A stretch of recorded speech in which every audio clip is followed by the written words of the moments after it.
আপুনি বা আপোনাৰ সন্তানে বৰফ আইচক্ৰীম খাই ভাল পায় নেকি? তেনেহলে চাওক কেইটামান ভয়ংকৰ দৃশ্য।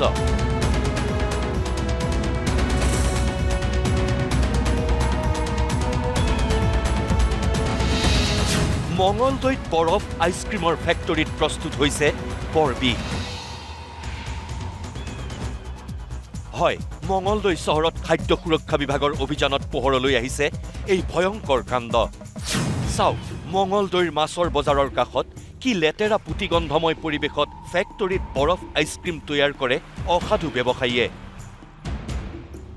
বৰফ আইচক্ৰীমত ব্যৱহাৰ কৰা পানী দেখিলেই আপোনাৰ চকু কপালত উঠিব। আইচক্ৰীমত ব্যৱহাৰ কৰা বিভিন্ন সামগ্ৰীৰ নিৰ্ধাৰিত সময় কেতিয়াবাই উকলি গ'ল। দৰঙৰ প্ৰতিজন অভিভাৱকে চাওক বৰফ আৰু আইচক্ৰীমৰ নামত আপুনি আৰু আপোনাৰ সন্তানে কি খাইছে।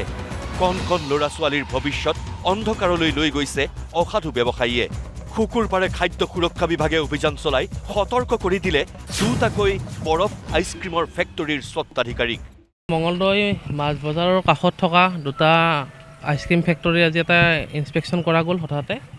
আৰু তেওঁলোকৰ বিশেষকৈ এটা আইচক্ৰীম ফেক্টৰী, এইটো মুস্কান আইচ ফেক্টৰী বুলি, সেইটোত আমি কিছুমান এন'মেলি লক্ষ্য কৰিছোঁ। বিশেষকৈ তেওঁলোকৰ আইচক্ৰীম বনাই থকা ফেক্টৰীটোৰ ঘৰৰ অৱস্থাটো বিৰাট বেয়া, হাইজেনিকৰ অভাৱ আছে। যিহেতু আমি মালিক পক্ষক কোনো ধৰণৰ লগ পোৱা নাই বা সঁহাৰি পোৱা নাই, এতিয়ালৈকে লাইচেঞ্চৰ কথাখিনি আমি বিশেষভাৱে গম পোৱা নাই। গতিকে তেওঁলোকক এটা আমি 7 দিনৰ কাৰণে সময় দিছোঁ, তেওঁলোকে এইখিনি চাফ চিকুণ কৰি চোৱা মেলা কৰাৰ কাৰণে। আৰু যদি 7 দিনৰ ভিতৰত আকৌ নকৰে বা তেওঁলোকৰ ইম্প্ৰুভমেণ্ট নাপাওঁ ইয়াতে, পুনৰ ইনস্পেকশ্যনত আহি তেওঁলোকক এইটো পিছৰ ব্যৱস্থাখিনি আমি গ্ৰহণ কৰিম বুলি ভাবি থৈছোঁ এতিয়ালৈকে। বৰফ আৰু আইচক্ৰীমৰ প্ৰতি আকৰ্ষিত হয় স্কুলীয়া শিক্ষাৰ্থী। সেয়েহে প্ৰশাসনক এই বিষয়ত হস্তক্ষেপ কৰি দোষীক শাস্তি বিহিবলৈ দাবী দৰঙৰ শিক্ষাগুৰুৰ। আইচক্ৰীম বা বৰফৰ প্ৰতি আকৰ্ষণ হয় আমাৰ স্কুলীয়া ছাত্ৰ ছাত্ৰীসকল। গতিকে এই ক্ষেত্ৰত মই প্ৰশাসনক দাবী জনাইছোঁ, অতি কম সময়ৰ ভিতৰত দৰং জিলা প্ৰশাসনে এই বিষয়টোৰ ওপৰত হস্তক্ষেপ কৰিব লাগে আৰু দোষীৰ ওপৰত ব্যৱস্থা গ্ৰহণ কৰিব লাগে। দৰংবাসীলৈ সচেতন লোক আৰু দল সংগঠনৰ আহ্বান, নিজৰ সন্তানক এই বৰবিহৰ পৰা আঁতৰাই ৰাখক। জিলা প্ৰশাসনলৈ দাবী, অসাধু ব্যৱসায়ীৰ ফেক্টৰী বন্ধ কৰি দিয়ক।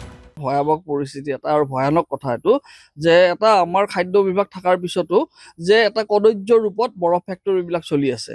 গতিকে যিবিলাক শিশুই খায় সম্ভৱতঃ সেইবিলাকৰ ক্ষেত্ৰত সতৰ্ক হোৱা উচিত। গতিকে মই ৰাইজলৈ এটা আহ্বান জনাইছোঁ যে এই আইচক্ৰীম আৰু এই বৰফ ফেক্টৰীবোৰ কিন্তু বেক্টেৰিয়াৰ পৰিবাহক। ৰাইজক আমি অনুৰোধ কৰিছোঁ যে তেওঁলোকে বৰফ বেপাৰীৰ পৰা বৰফ সংগ্ৰহ কৰিব নালাগে, বৰফ খাব নালাগে।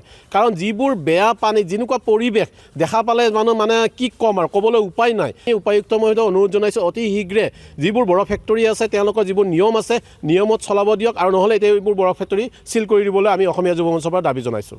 কেমেৰা পাৰ্চন ধৰ্মৰ সৈতে দৰঙৰ পৰা হেমন্ত কুমাৰ বৰুৱা, নিউজ লাইভ।